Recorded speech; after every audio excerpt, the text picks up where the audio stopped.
தற்போது கிடைத்துள்ள அண்மை செய்தி.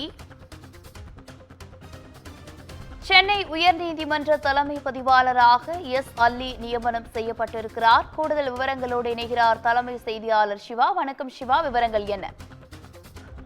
சென்னை உயர்நீதிமன்றத்தினுடைய தலைமை பதிவாளராக இருந்த ஜோதிராமன் உயர்நீதிமன்ற நீதிபதியாக பதவி உயர்வு பெற்று தற்போது மாற்றப்பட்டிருக்கக்கூடிய நிலையில இந்த தலைமை பதிவாளர் பொறுப்பு என்பது தற்போது காலியாக இருக்கக்கூடிய ஒரு காரணத்தினால் சென்னை உயர்நீதிமன்றத்தினுடைய புதிய தலைமை பதிவாளராக எஸ் அல்லியை நியமனம் செய்து அதற்கான உத்தரவு என்பது தலைமை பதிவாளர் மூலமாக பிறப்பிக்கப்பட்டிருக்கின்றது. குறிப்பாக அல்லியை பொறுத்தவரை அவர் சென்னை மாவட்ட முதன்மை அமர்வு நீதிமன்ற நீதிபதியாக இருக்கிறார்.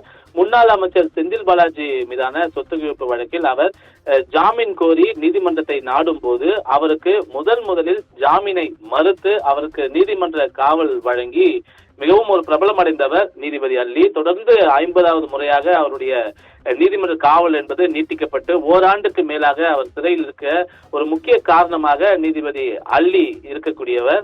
அந்த அடிப்படையிலேயே தொடர்ந்து தைரியமாக பல்வேறு வழக்குகளில் அவர் வழங்கியிருக்கக்கூடிய உத்தரவுகளுடைய அடிப்படையிலேயே அவருக்கு ஒரு பதவி உயர்வு வழங்கக்கூடிய வகையில சென்னை உயர்நீதிமன்றத்தினுடைய தலைமை பதிவாளராக அவரை நியமனம் செய்து அதற்கான உத்தரவு என்பது பிறப்பிக்கப்பட்டிருக்கின்றது. இந்த தலைமை பதிவாளராக இருந்த ஜோதிராமன் உயர்நீதிமன்றத்தினுடைய நீதிபதியாக நியமிக்கப்பட்டிருக்கிறார். எனவே புதிதாக சென்னை மாவட்ட முதன்மை அமர்வு நீதிமன்றத்தினுடைய நீதிபதியாக தொழிலாளர் நல நீதிமன்ற நீதிபதியாக இருந்த கார்த்திகேயனை நியமனம் செய்து உத்தரவு சென்னை உயர்நீதிமன்றத்தினுடைய தலைமை பதிவாளர் மூலமாக பிறப்பிக்கப்பட்டிருக்கின்றது.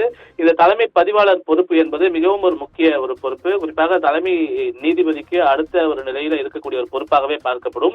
நீதிமன்றத்திலிருந்து வரக்கூடிய ஒவ்வொரு உத்தரவுகளும் தலைமை பதிவாளர் மூலமாகவே வழங்கப்படும். அந்த அடிப்படையிலே நீதிபதி அல்லிக்கு தற்போது ஒரு பதவி உயர்வு வழங்கக்கூடிய வகையில இந்த ஒரு அறிவிப்பை தற்போது உயர்நீதிமன்றத்தினுடைய தலைமை பதிவாளர் வழங்கியிருக்கின்றார். சாரா,